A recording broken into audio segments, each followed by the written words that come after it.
मैले आजको सभा सञ्चालन सुरु भइसके पछाडि मान्य सदस्यलाई रोस्टम प्रयोग गर्न दिने तयारीमै छु। त्यसकारणले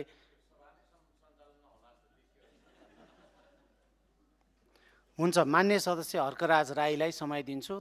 त्यहीँबाट यता स्थानबाट आफ्नो कुरा राख्नुहोला। रोस्टममा दिन्छु तर सभा सञ्चालन भएपछि दिन्छु।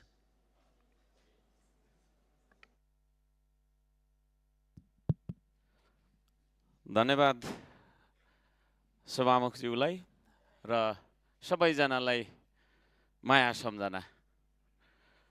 अब यो शैलीमा नबोली समस्या समाधान होला जस्तो लागेन। हामी धेरै नै औपचारिक भयौँ। औपचारिकता निभाउँदै अब यो गाँठो पर्यो होइन, डेडलक भयो, कसरी फुकाउने त?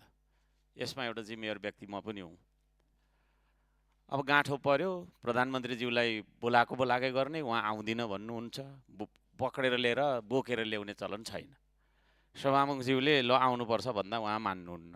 कहिलेकाहीँ आउनुहुन्छ, आएर फेरि के बोल्नुहुन्छ हुन्छ, समस्या भयो।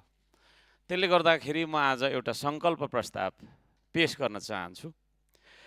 हाम्रो नियमावली, यो अहिलेको 83 सालको नियमावलीको नियम 79(1) को गलाई टेकेर विषय सङ्कल्प प्रस्ताव पारित गरौँ भन्ने बारेमा सभामुखज्यूलाई म यो पत्र बुझाउन चाहन्छु।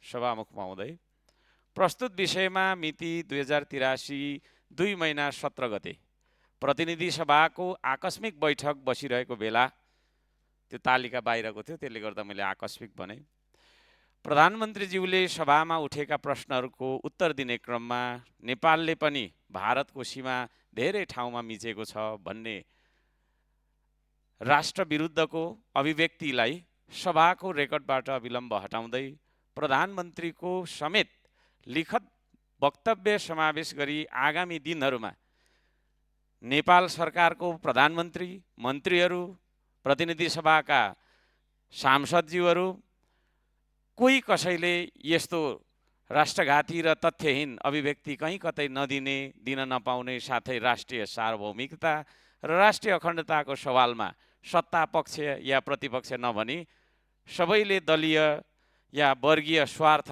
र तहभन्दा माथि उठेर देशको पक्षमा एकताबद्ध बन्ने राष्ट्रिय सन्देश दिने सङ्कल्प प्रस्ताव गरौँ भनी म यो निवेदन पेश गर्न चाहन्छु।